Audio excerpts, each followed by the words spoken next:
Сайн мэцгаана уу, та бүхэндээ энэ өдрийн мэндийг хүргэе. Цэг рүү эхлэхэд бэлэн боллоо. Өнөөдрийн осыг эхнэр 38 настай Кан Хюжон, нөхөр 36 настай Ким Тэги гэдэг. Хюжон гэрлэх бодол тийм их байгаагүй. Яагад гэвэл хамтдаа аялж хийхийг хүссэн зүйлүүдээ хийж авах таалагдсан бөгөөд найзууд нь хүртэл хурмаа ийн гэж хэлэхэд нь гайхацгаасан гин. Анх тэднийг найз нь кофе шоп танилцуулсан. Тухайн үед Хюжон 10 минут суужгаад явхаар болсон. Тэгж дахиж уулзахыг хүссэн болохоор маргааш нь тэрний маргааш гэж уулзаж авсаар нээх хөдөлгөө хурмаа ихээр болжээ. Ингээд уулзаад 10 сарын дараа хурмаа исэн. Хюжон өсчнээр ажиллаад 18 жил болсон ч ажиллуулж исэн газраа хаагаад хуучин амьдардаг байсан газартаа шинээр эхлэхээр байр ажгааг нь. Ихэнх гарч байгаа бичлэгнүүдийг нь харуул нэг нэгэндээ эрхлээд тотон харагдагч 5 сарын 12-нд салах өргөлөө өгч 6 сарын 24-нд өргөдлийг хүлээж авсан. Энэ нэвтрүүлэгт орох болсон шалтгаан нь нөхөр өөрийнхөө бурууг мэдгүй байгаа учраас мэдүүлэхийн тулд ирсэн гинэ. Харин Тэгийн хувьд хөрөнгө хуваах болон тэтгэмжийн талаар зөвлөгөө авахар иржээ.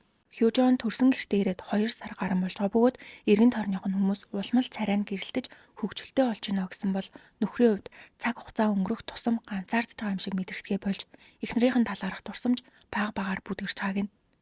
Хамгийн ихний асуудал бол Тэгийн аав хүүгээ байнга салахыг шаарддаг. Бүр салах талаар судалж өмгөөлөгчтэй уулзсан. Хосын ярилцж байгаа бичлэг гарахад Тэги өглөө ажилдаа явахаа өмнө аав надад өнөөдөр өмгөөлөгчтэй уулзах болохоор чи ч гэсэн салахтаа бэлтгэсэн гэхэд Хюжон тэр үед хоёулаа хэрэлддэг байгаагүй. Одоо ч адилхан гэдэг. Гэрлэхэд аав нь гэрэл гэсэн болохоор гэрэлсэн. Салахад ч бас адилхан. Цаашдаа хүүгээ ганцаараа амьдрах гэсэн юм байна. Энэ талаар Тэги би ааваасаа салчих уу гэж асуусан болохоор судалж авсан. Том шийдвэр гаргахдаа ааваасаа асуудаг гэдэг. Хөтлөгч тэгээд аав чинь сал гэсэн болохоор салчгаа гэсэн үг үү гэхэд хинтээд суусан сална. Угаасаа манай эхнэр бэр байтугай эхнэр шиг байдгүй гэдэг. Бичлэг гарахад Тэги аав твч гэж хичээгээд чадахгүй байна. Яагаад ингэж аав руу дайраад идэм бэ гэхэд Хюжон аав над руу дайраад байгаа эцтэй гэдэг. Хамгийн анх аав нь Хюжоныг найзтайгаа хамт хэлэхгүй аялалд явлаа гэж ууралсан юм байна. Тухайн үед хамт амьдардаг байгаагүй. Тэгээд нөхөрлөө нь эхнэр чинь аялалд явчаад ирсэн юм уу? Яагаад хэлээгүй ингээд уураа барьж дийлэхгүй оройн Хюжон руу баахан дүрм шиг юм бичээд явуулсан. Тэнд Бэр Кан Хюжон тавих хүсэлтгээд нөхрөө найзуудынх нь найзууд үл тоож хүндлэхгүй нэрээр нь дууддаг. Хэрэглээнийхээ зардлыг хуваач төлнө. Гэрийн ажлыг хойшин тавилгүй бие биедээ тусалж хамт хийн. Хадам аавдаа амлалтаа биелүүлэхгүй бол 10 сая воноор торгоно. Гадаад руу аялсан мөнгөө төлж дуусгана. Хэрвээ дээр байгаа 5 заалтыг биелүүлэхгүй бол хүүгээ ямар ч шийдвэр гаргасан даах болно гэж бичжээ. Хөтлөгч Тэгийгээс аавынхан цаасаар илгээсэн саналыг юу гэж бодож байгаа талаар нь асуухад харилцан яриа хэлбэрээр хийсэн нь дээрээсэн баха гэхэд хөтлөгч битсэн зүйл нь энгийн гэсэн үг үү гэхэд Тэги хэдэн үг л хитрхи байлаа. Гэхдээ би иймэрхүү зүйл байж болно гэж боддог гэхэд хөтлөгч өөрийн чинь аавдаа итгэх итгэл нэлээд хүчтэй юм шиг байна. Би аавыг чинь буруу зөв юм хийлээ гэж шүүхгээгүй. Иймэрхүү бичлэг хийж санамж явуулах нь энгийн зүйл мөн үү гэдгийг асуухад байж болно гэж хариулж байна. Хэрвээ өөрөө охин хүүхэдтэй болоод охины чинь хадам аав хүүхэд рүү чинь ийм бичиг баримт явуулвал яах вэ гэхэд охиноо дуудаад яагаад ийм юм сонсгоор хэмжээний амьдраад байгаа юм бэ гэж загнана гэдэг. 뭐라 해야죠? 왜 이런 내용을 듣게 되었냐고. Хюжон хадам ааваасаа ийм бичиг авсан өдрөө нөхөртөө хэлж аав надаас уучлалт гуйх ёстой хаа гэсэн ч Тэги огт сонсоогүй юм шиг царайлсан. Тэдний харилцаа зүв зүгээрээдэгч байнга хадам аав ээжээс нь болоод хэрүүл хард юм байна. Тэгээд байнга хүүрүүгээ эхнэрт чинь сайн хийж чаддаг юм байхгүй. Хүүхдгүй байгаа дээрээ эртхэн сал. Хадам аав ээж нь сайхан амьдрах гэсэндээ шахаж шаардж байхад тэрийг ойлгохгүй биертэй байхыг хүсгүй байна гэж бичдэг. Ядаргаатай үг юм бэ? Тэги өөрийнхөө аав ээж болон хадам аав ээжтэй адилхан ханддаг эхнэр хүсдэг гэжээ. Хэдий эхнэр маань үнэн зөв зүйл хэлжсэн ч аав ээж үгүй гэвэл аав ээжийнхээрээ шийднэ. Тийм болохоор эхнэрийнхээ талд орох хэцүү байдгаа гэдэг. Харин Хюжоны хувьд нөхөр нь өөрийг нь өмөрөөд ганцхан л үг хэлчих юм бол болох байхад аав ээжтэйгээ нийлж дарамтлагдаг бөгөөд Хюжонтэй гэрэлсний дараа аав ээж хоёр нь хамгийн их харамссан гин. Тэгийн хамгийн том асуудал нь эхнэрийнхээ муу тал болгоныг аавдаа очиж нэг нэгээр нь ярьдаг. Энийг сонссон хөтлөгч Хюжонд нөхөрчин болохгүй байгаа зүйлийг өөртөө чинь биш аавтайгаа ярьдаг болохоор аав нь тэрийг нь бичээд чам руу явуулсан юм байна. Дээрээс нь Тэги 2 жилийн өмнөөс өөрт чинь сэтгэлгүй болсон байна гэхэд Хюжон энэ талаар огт мэдээгүй гэдэг.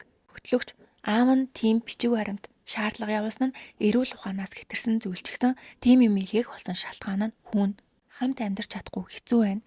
Үхэх нь гэсэн болохоор бэрлүүгээ шаардлага явуулсан. Шаардлага нэр нь байсан 5 зүйл бүгдээрээ тэгээгийн ярьсан юмнууд мөн бөгөөд хэрвээ өөрөө хэлэх юм бол эхнэр маань сонсохгүй учраас аав айтаахан илүү сонсох байх гэж бодоод аавдаа хэлсэн юм байна. Ингээд хүүдээ хайртай аав ажил болгож шивээд цаасан дээр гаргаж хэвлээд зургийг нь дарж бэрлүүгээ явуулсан. Дараагийн асуудал нь Хюжон нөхрөө тамхинаас гарахгүй бол хүүхдтэй болохгүй гэж хэлсэн ч гарах байтугай тэр талаар бодоогүй. Сүүлдээ аргаа барсан Хюжон хүүхдтэй болох гэж оролцсон ч нөхрийнх нь эр бэлгийн эс 30% тавьсан. Хэдий хүүхдтэй болохгүй биш ч гэсэн цаашдаа улмал багассаар ах юм байна. Энэ талаар тгий тухайн үед миний бие муу байсан болохоор тэгж гарсан гэж хариулдаг. Одоо болтол тамхинасаа гараагүй. Хюжон анзаараад хүүхдтэй болох гэж хичээж байгаа юм шиг санагддаг гинэ. Бичлэг гарахад хосууд найзуудтайгаа оллох ба тгий чи ч гэсэн манай ээж рүү надтай хамт амьдарч чадахгүй гэж мессеж бичсэн мэдтэй гэхэд Хюжон чи намайг хараач юм авч шийдсэн гэдэг. 그리고 니는 우리 어머니한테도 문자 보냈잖아. 대기랑 못 살겠습니다면. 네가 물건 다 때려 부수고 있으니까 욕하고. 네가 물건 다 때려 부수고 있으니까 욕하고. Тэгээгийн дараагийн асуудал жоохон юм дээр ууралж хараагаад эн тентгийн юм авч иддэг. Нэг өдөр өдөржингөө гадуур яваад иртэл нохойн шээзэн байхыг хараад бас л уурлаж агаарч уулагчаа авч шидэд эвдэлсэн юм байна. Хурим ихээсээ өмнө эхнэрээ шүхрээр цохих гэж оролдож байсан гинэ. Ер нь ийм үйлдэл гаргах юм бол цаашаа харилцаагаа үргэлжлүүлж яадаг байна. Хизээ нэгэн цагт амьд нь хүрхийг үгүйсэхгүй штэ. Тэгээд Хюжон тэр шөндөө би үнэхээр энэ үнтэй хурмаа хийх хэрэгтэй болов гэж бодсон. Тэр үед л болох байж гэдэг. Дараагийн бичлэгт тэгээ чи намайг манай найзууд болон хамт ажилладаг хүмүүсийн өмнө хүндэлсэнгүү гэхэд Хюжон зээл аваад койн ийсэн хүнийг би яаж хүндлэх юм бэ гэдэг. Анх ээжээсээ 3 сая вон зээлсэн гэсэн ч үнэндээ 30 саяын зээл авсан бөгөөд энийг огт Хюжонтой зөвлөлдөөгүй. Төлөхгүй явсаар агаад гүн улмал нэмэгдэж байгаа. Хюжон ийм зүйл хийжээд чи надаас уучлалт гуйгаагүй зүтэй гэхэд тэгээ би хизээч уучлалт гуйхгүй. Яагаад гэвэл чи тэр өрнөөс даралцаагүй гэдэг. 그 왜 전혀 안 미안해? 네가 한 번도 갚아주면 정말 내가 다 왔어. 아니 네가 진 빚은 네가 당연히 갚아야 되는 거고. Тэгээд бүр койн өсөж унах нь эхнэрийнх нь нааштай холбоотой юм шиг санагддаг гинэ. Энд чи бүр галзуурсан юм шүү. Эхнэр нь уурлаад хэрүүл хийхээр койн нь унана, сайхан ааштай байвал өснө. Тэгээ байнга койны талаар лекц сонсож өсөж байгаа үгүйг нь харцуудаг. Тэгээд олоогүй Элон Маск хэлэхдээ Трампын хэлснээр гэж мэгээд амар ухаантай юмэрдэг заа. Койно огт болох бодолгүй байгаа бөгөөд 2 жилийн дараа баяжхан ойлгомжтой гэсэн бодолтой байхаас гадна эхнэр нууцаар өөртөө мөнгө зарцуулж лээдэг. Тэглээгээд би юм хэлдэггүй байхад намайг койн хийсний төлөө ингэж сүртэй харшлаад байгаа нь үнэхээр ядаргаатай санагддаг.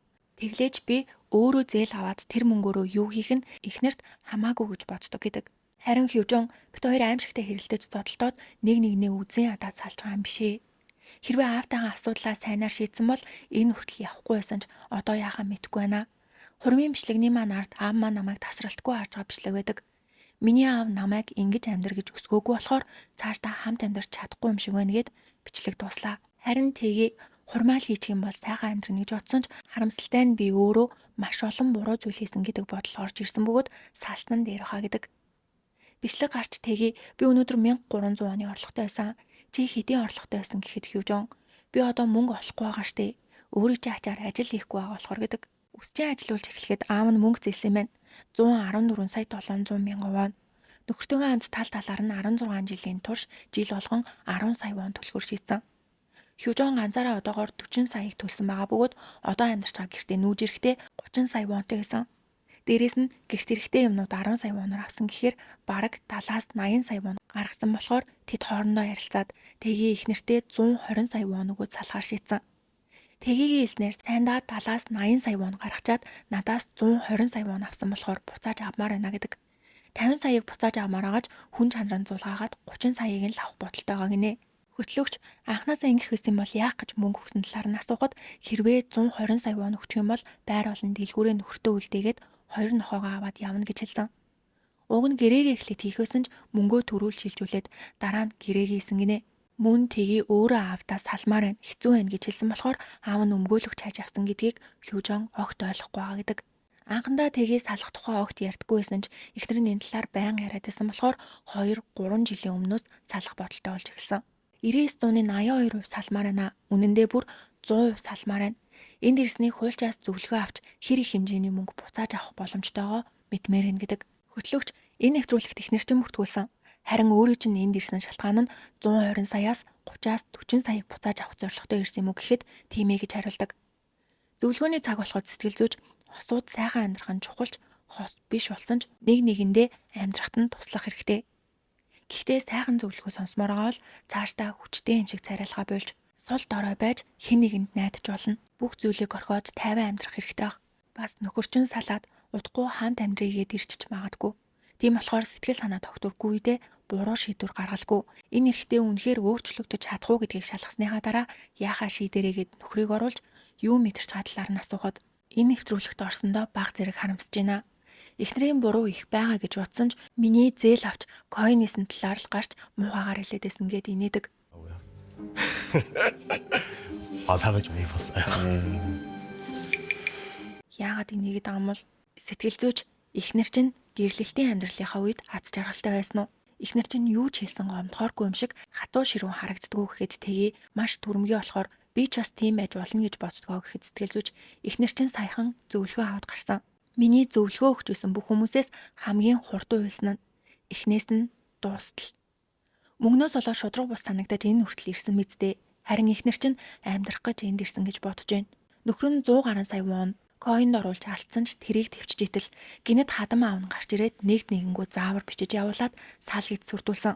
Өөрийн чинь хэцүү байгаагаас хэд дахин илүү эхнэрт чинь хэцүү байгаа. Өчигдөр бичлэг гарах үеэр хочтой болсон гэж сонссон. Хэлж болох уу гэхэд папа бой аавынхаа ард нуугддаг хүү гэдэг. Сэтгэл зүйч аав чинь замыг ч хаагаагүй. Өөрөө аавынхаа ард нуугдаад байна. Дээрээс нь асуудлаас булцдаг. Койнд хөрөнгө оруулсан нь өөрийн чинь буруу хахад эндээ хүртэл эхнэрээ буруутгаж исэн. Хэлэхэд жоохон хатуу өгчихсэн салсны дараа амьдрал чинь тиймч гэрэл гэгээтэй биш байх болно. Яагад гэвэл өөрийг чинь тайвшруулж асуудлыг чинь зохицуулж өгдөг хамгийн дотн хүн чинь явж гин. Яг одоогийн шиг үл тоож буруутгаж асуудлаас зайлсхийсээр авах юм бол бүр доошоо л унна гэдэг. Тэгийн анх өөрийнхөө бичлэгнүүдийг үзээд хүлээн зөвшөөрч чадахгүй байсан. Манай эхнэр тийм их асуудал байхад яагаад зөвхөн миний талаар ярьж намайг элдвэр хэлээд байгаа юм бол гэж бодсон ч намайг буруутгасан хүмүүсийн тоо ихсэх тусам өөрийгөө энгийн цоо ирүүл хүн биш юм байна гэсэн бодол баг багаар орж ирж байна гэдэг. Сэтгэл зүйч хосыг хамтд нь оруулаад тестний хариуг хараад та хоёрт төстэй тал байсан нь жүжиглэлт. Эхнэр зүгээр юм шиг хүчтэй, хатуу, ширүүн, гомдоогүй юм шиг царайлдаг бол нөхөр сул дорой, хэцүү, ядарч зовсон, хохирогчийн дүр эсгдэг. Дараагийн тестэн дээр эхнэрийн хүсдэг зүйл гэсэн асуултанд хэцүү, аз жаргалтай айлч үед хамт байх гэсэн байхаас гадна мөрөөдлийн залуу гэсэн тестэн дээр найз шиг нөхөр гэсэн байна. Тэгэхээр эхнэр чинь тийм их зүйл хүсдэггүй гэхэд тэгийг зургаартлаа уйлдаг. Хюжон нөхрөө тэгж уйлж яхахыг анх удаа харсан гинэ. Тэгийн энд ирэхийнхээ өмнө хурмын тангараг хэлж байгаа бичлэгээ үзээд ирсэн бөгөөд тэнд ч бас эхнэр нь найз шиг нөхөр хүсэж ийн гэсэн байсан гэд уйлдаг. Сэтгэл зүйч та хоёр одоо ч найзууд шиг байна. Бас нэг сони юм хэлэхэд хэдий маргалдаж муудалцсан ч хамт юм идэхтэй амтрахаж идэж авахыг чи харсан. 싸우니까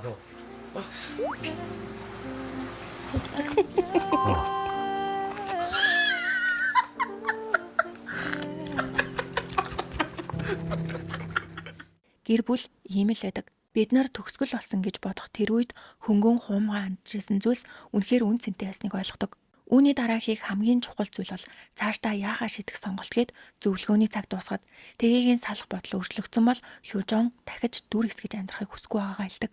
Тэгвэл тэ цаашдаа хамт амьдарч чадах болов? Тэгээ аавынхаа ард нуутгаа болж койно орхих болов? Юу гэж бодож байгаагаа комент хэсэгт бичээрэй. Таалагдсан бол угтаа лайк болон subscribe дарахаа бити мартаарай. Миний инстаграмыг дагахаа мартаваа. Дараагийн бичлэгээр уулзтлаа. Түр баяртай.